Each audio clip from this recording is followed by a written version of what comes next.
Hmm.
We have to power tap. We have to share. We have to meet that gifting or subscription goal. We have to be consistent because if we don't go up, we're going to one by one give closing submissions and everybody go home. So if you're in the comment section, let's be sharing. Let's power tap. Let's follow. Let's give. We have to keep the light going. All right. I think some of the truth has spoken. Lottie Rich, are you there? Yeah, I'm here. Okay, Lottie Rich, and then we go to Oba, and then we go to Senior Advocate. All right, Lottie Rich, go ahead. All right. Thank you, Mr. Tai, for giving me this opportunity to express myself as a concerned citizen of the Federal Republic of Nigeria. Thank you very much, Machiavelli, for that wonderful submission. I am proud of you anytime, any day. You know, if you understand the system of this country called Nigeria, you know that right from Olusegun Obasanjo regime, we always miss our past president. When Olusegun came into power, he did his thing. After Olusegun, we have Yaradua, and Goodluck came in, and Buhari came in. When Buhari came in, when he wanted to leave, he said to Nigeria that you will miss me. Femi, mute yourself, please, Mr. Femi.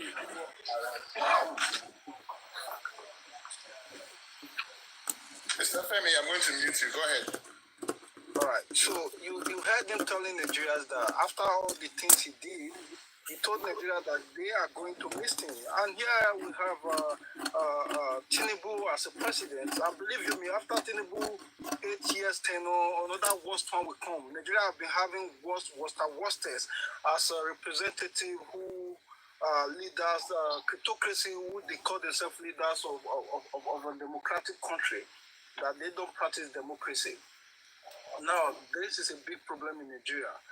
And for me, I think we as the citizens are not, ready enough to eradicate this set of leadership who don't mean well for the people, who don't have the people at heart. There's only one solution to Nigeria's problem. Until that solution comes to pass, Nigeria will keep on complaining to eternity. And that is revolution. Without revolution, I tell you for a fact, if you look at all the countries Nigeria want to bring like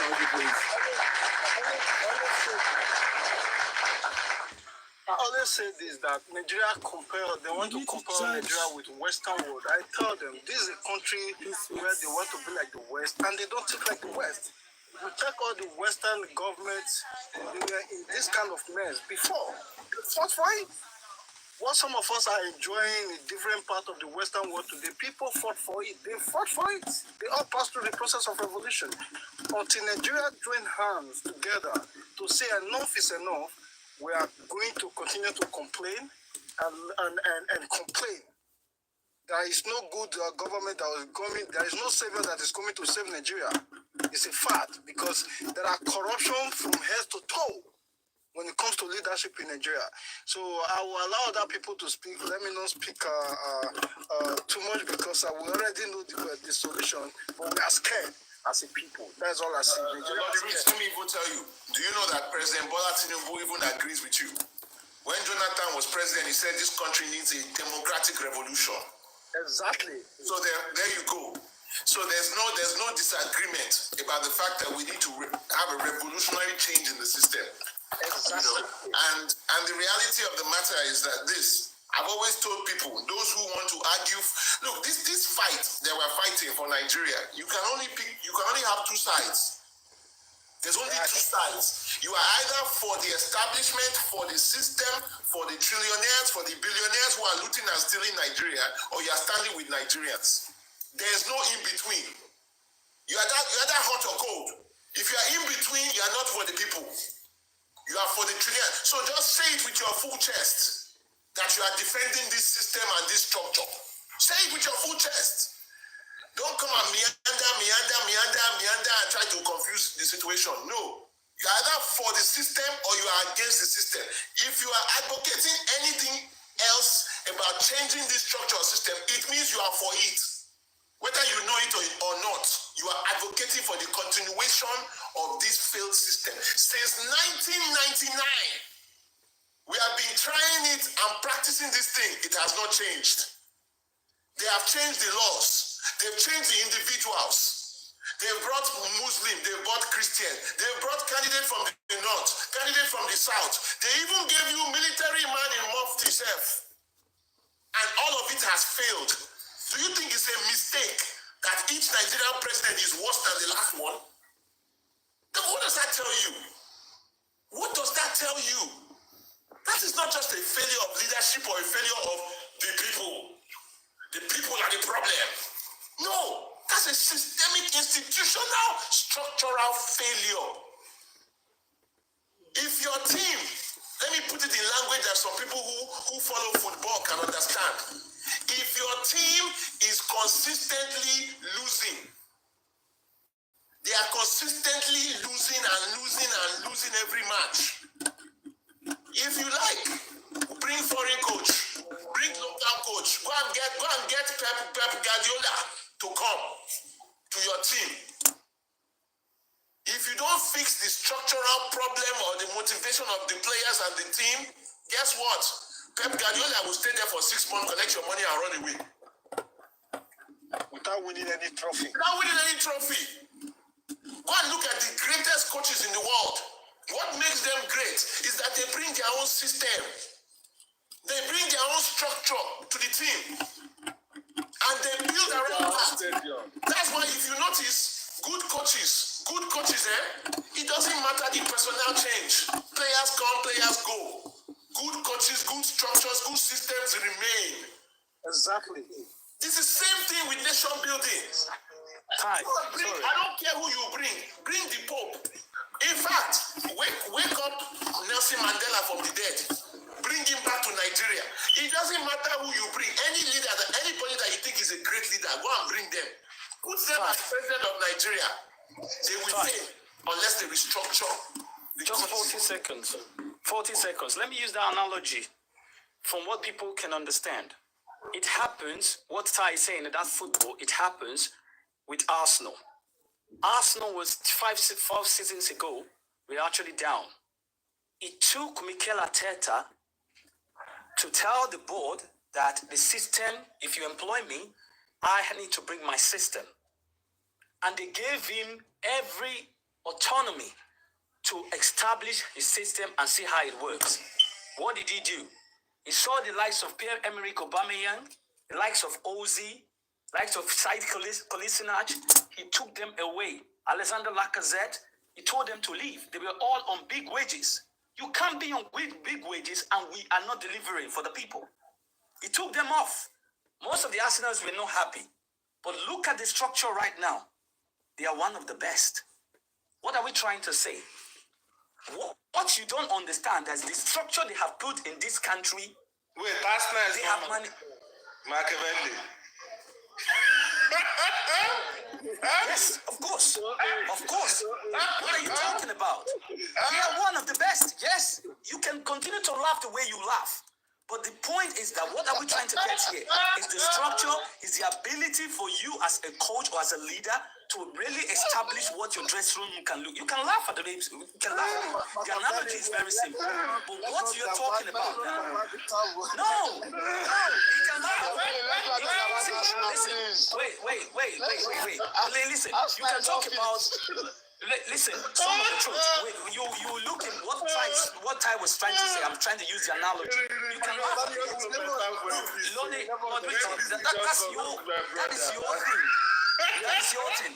But it's what you understand is about how you transform a structure by understanding it from the roots, what the root cause is. Tell me now, let's take it back to this current system that is on now. What did I tell you? What did he campaign on? He saw Nigeria falling down. He gave them a hope. He told Nigerians that the hope I'm giving you right now is to represent that every Nigerian has a hope in this country we call Nigeria. But what are you getting now? Hopelessness. From 77 trillion deficit, how much are we having now? This is what you have to think. Who do we owe? We now owe China, France, we now owe the United States, United Kingdom, even the World Bank. Yeah, 2 days ago you just saw what they brought. But where is the dividends? That is what the analogy means. You can laugh about it.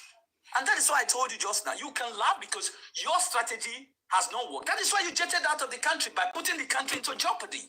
By paying people and depriving them of their own fundamental human rights. That's a disgrace.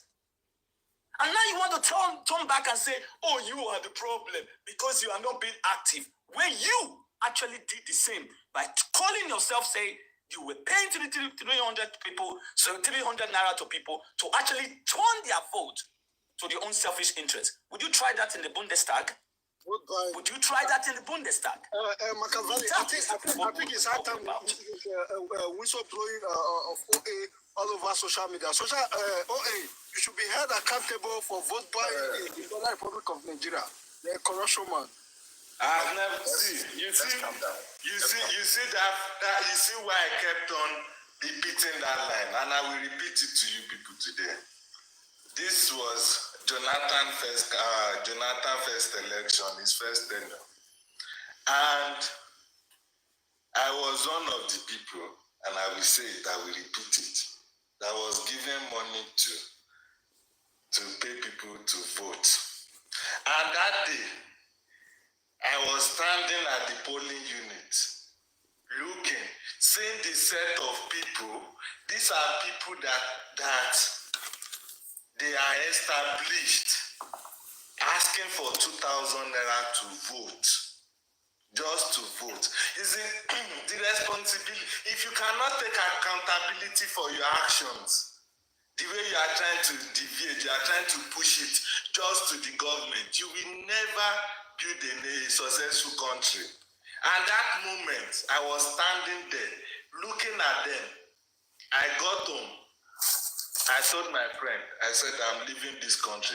Because I saw the set of the caliber, the mindset. And these are the same people that are blaming the prosperity or the prosperity of the nation on only the government. It's easier to pick the present situation. And the story I said is not story of 6 years ago. This is more than 12 years ago. And at that moment, there was no yet Japan. At that moment, I knew it's not possible. You can't. How can someone that has a job be requesting for 2,000 naira as a car? Here's the problem with this story. You've told me respond to him. I wanted to respond to him. Hold on, let me just land. 1 second. Let me just land, then you can continue bashing as you want. Everybody on this live has heard this story over and over. The problem with this story is that you keep mixing two things and you don't want to learn. You refuse to learn. There's a difference between individual responsibility and corporate and societal responsibility. There is individual responsibility that comes together. That's corporate responsibility. Individual responsibility. No, this is the same person who is encouraging people to go and read the constitutional review. And you are coming out on live.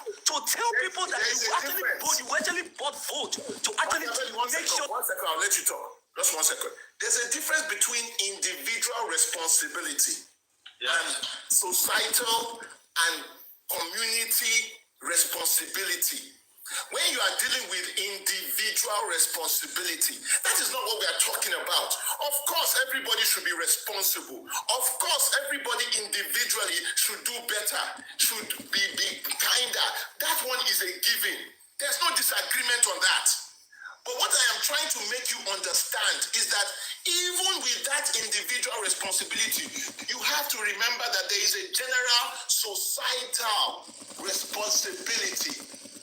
And that societal responsibility is not necessarily hinged on holding the least amongst us accountable. It is hinged on holding those who are the oligarchs, who are the caretakers of the system, accountable. Because when it comes to that societal responsibility, the power is not in the hands of the individual. The power is in the hands of the leaders and those oligarchs. This has been exemplified and shown several times in Nigerian history.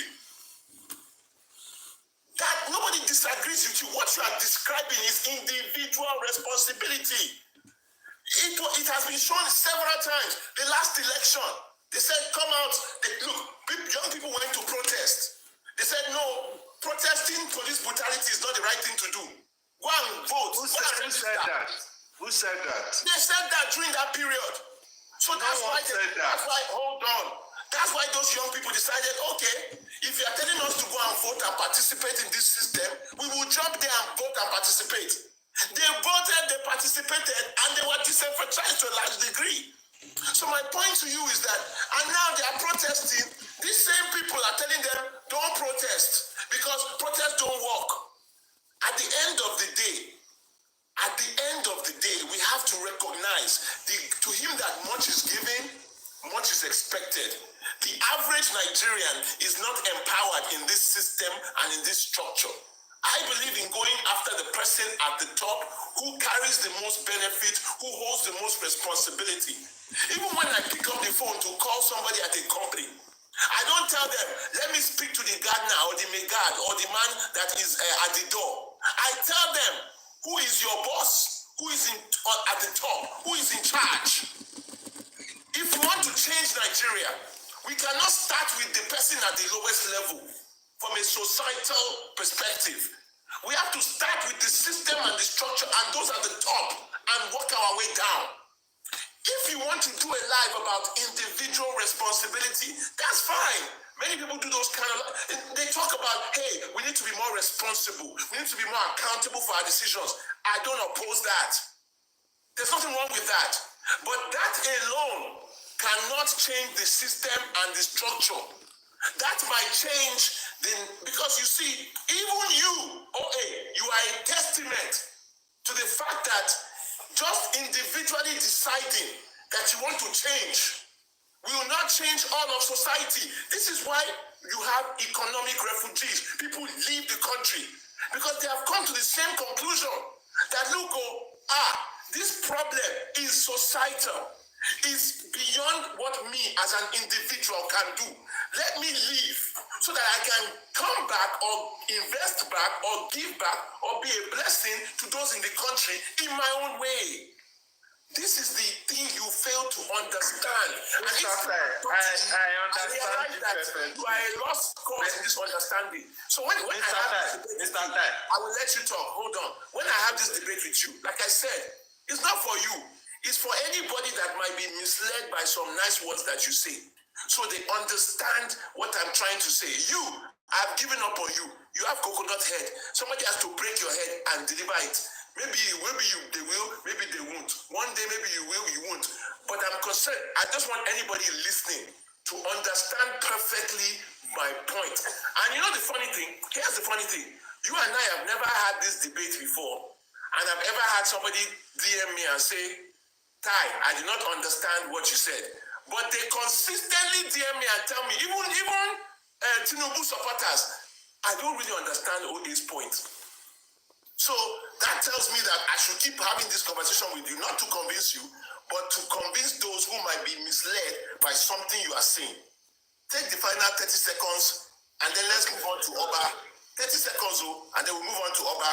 Yeah, make it I didn't respond to You you. don't have to rest. Let me get I will, because you're misleading us. I will. Why is that? Why is it called an argumentative? Because you can't be on the. Then why do you support the system we have? Because it's difficult to respond to you because now you blackmail. No, it's not. I can't do that. Okay, that's up to you. But you have actually admitted it on live and said you did it. So what's the point? The problem is, I'm not faulting Mr. Tai's way of teaching. I am dead. And that is why you see me, I consistently come. But the fundamental flaw in what he's promoting is the fact that if you are not consistently hammering on that teaching, that it's not possible that if there is too much individual rascality, it does not matter the structure you want to build. It will never stand. If you like, bring. You see, it's funny that we start the Nigeria debate, the downwardness of Nigeria from 1999, because Nigeria has gained independence since 1960, and from that moment till date, we've been going downward. So something has to be telling you that there's something wrong fundamentally. So you can only pick today the present administration. I did not come here today to talk about what the present administration have done. It's you guys that like to take it to the present administration. Because in where I come from, in Nigeria, they say something. Tomode ba shubu, awuwaju, tata ba shubu aweni. It means, translated, because time will pay me for the translation later. It means when a child falls, they look front. They want to check what happened. But when an elderly man falls, they look behind. Because they know that before they fall, something led to that moment. And you cannot, and that was why I keep making that point. You cannot have a society whereby you believe you can outsource your responsibilities individually at mass, and then you believe you will miraculously have a government that will uplift you. It has never happened. It will never happen. Thank you very much. Now, Machiavelli, you can respond. Mr. Tai, you can respond. Now, just make my mic. Everybody can say what they want. Like I said, this thing is a coconut head issue. Now, let me prove OA's point that is wrong. People can be conditioned by the system, by the institutions, and by the environment to respond differently. No matter how much corruption and blood is in their DNA, you can condition human beings. Let me give you a perfect example. There was a train that they did established in Lagos, the small track they did in Lagos. When they first did that track, Lagosians were jumping inside the train like it was Molu a bus, because that's what they were used to. So they were rushing. To enter the train, you have to fight Gidigbo. You have to fight because everybody was rushing.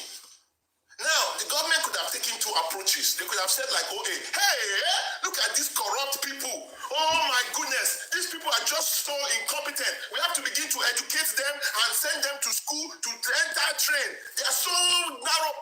No, the government said, oh, okay, no problem. Here's what we're going to do. We're going to change the structure and the system around the train. We are going to make sure, number one, the train runs more trains are running. Number two, we are going to make sure we put people around the train so that people are forced to walk in a line. And we're going to make sure the trains are air conditioned. So people, and we will announce to people, several trains are running. If you miss this one, it's okay. We will tell them to spread out. So they did that. They put people there. You line up. People say, line up, don't worry. You will enter the train. Several trains are running. They will line up. They did it. They did it for a couple of weeks. And what did they find out? Go and enter that track in Lagos now. People don't rush. People don't approach it like Monu a boss. Why? Because the government changed the system and the structure to reorient the people. This is what OA doesn't get. The government could have said, we will be talking to each person individually, change. Or they could have changed the system and the structure around the train. This is what happened. This is what they did. And it worked perfectly well. That's why you have institutions, you have systems and structures, because they change human behavior. You know, when the first prisons were set up, they were having a debate about prisons in the West. And they said, do we want to punish people or do we want to reform their behavior? Then there was a psychologist that came and said, look, the purpose of a prison has to be to reform a human being's behavior so that we can make them productive in society. That is why a lot of prisons today, not all, they adopt the mentality of reform. They want to change you because we know that the environment, the institutions, the system can reorient people faster than if we just point fingers at them and blame them and hold them accountable. Blah, blah, blah. No, I will change the environment. I will incentivize good behavior. The whole idea behind the tax system is also use their taxing system to encourage certain behavior. We do it all the time. This is what I'm trying to ring into OA's head. We can have institutions, systems, and structures. They will not be perfect. They will never be perfect. Nobody's looking for perfection. But the goal of which would be to reduce certain behavior and to encourage other behavior. There's a very simple analogy here. Go and get a driver's license in Lagos. In fact, you know what? Forget about driver's license. Let me give you a good example. Go and get a passport. The passport is a perfect example. If you try to get a passport in Lagos today, it is a lot easier not to bribe somebody than it was 6-7 months ago. The system and the structure encouraged and demanded bribery. Anybody that got their passport in Lagos about 6-7 months ago, I don't care if you are the Pope, you had to bribe somebody or talk to somebody at the back to get your passport. Now, they put a lot of that stuff online. So you can entirely do the entire process. If you want to bribe, you can still go and bribe. But they put the entire process online. Hence, making it such that now you don't even have to bribe anybody. And what is going to happen? Eventually, you will see a reduction in bribing people to get passports. This is why a lot of people have been complimenting that particular minister for what he did. He reoriented the system and the structure and encouraged good behavior. This is what we've been trying to ring into people like OA's head. Actually, it's not even people. OA is the only one that doesn't understand this. It's what that example you give, don't worry. If you still want to go and renew your passport in Vienna, in Germany, in UK, you still have to pay bribe before you can get it. Just forget it. And those are not, that is not in Nigeria. That is places where Nigerians are working. You see, the thing is, like I told you, a man, boy has coconut head, you won't get it. Don't worry. You are not here to convince me. You are here to. I'm not here to convince you. You are here to keep giving those people that doesn't have their own mind. That is something to regurgitate. That is not true. That is not true. Let's put it like this. So we does not have our own mind. And we it's okay. Like that. So if you feel like that, you cannot blame let me tell you. Let me tell you something. Sometimes you think that people might act the way you act. No, I'm designing a different way. While you were making that submission that day, I was actually just, listening to analysis and jotting things down until when I get to that point, you were actually blaming someone that this is what he has caused to Nigeria. And you then kind of use that to envelope yourself by telling that man that this was the same thing you do and you jack back. But 2 wrongs cannot make it right. Let's put the reality here. There are Nigerians who actually right now, most of us, bought our credit and use it to come on this life to educate Nigeria. So if we behave the way you behave, the system will still be running its place like that. So it is the Nigerians who are now concerned, taking it upon themselves to say, no, the system must change. We cannot go this route because we are actually destroying the foundation. And that is why I hold you onto it. Because sometimes when you speak, you are always wanting to envelope Nigerians that they are the problem of this country. And that is why I did. And that was a perfect example. And I'm using it to hold. I told you, we will disagree from even to eternity. And I will also be looking it from heaven and earth. That or not until you agree that the system that you have put there has nothing to write home about. The institutions have failed in Nigeria. And I've told you, what is government? It's an institution through which the will of a country... Wait, hold on, let me finish. It's an institution through which the will of a country can be formulated. So if it is, they saddle with a responsibility to actually carry out due process. When it is not done, and you are seeing it as a citizen who believes that this structure does not meet your standard, there's a way that what you are supposed to do is to try and, educate them from their indoctrination. And that is, instead of you educating it, you added more to the indoctrination and get it out of the country. So what are you then blame me and say, oh, you are the problem? When you actually caused it and you don't want to admit to say, well, I did. And I put my hands up to say, well, we must all come together to try and fix it. I should have expected that from you. But as intelligent as you are still holding to that notion to say, no, I can. You can. That's your fundamental right. Mr. Machiavelli, but it doesn't mean that it has to justify us. Just 30 seconds, and I won't. Anybody can say whatever they allow want. Oba to speak now. Calm down. Mr. Tai, please allow that man to speak, I beg. Abba.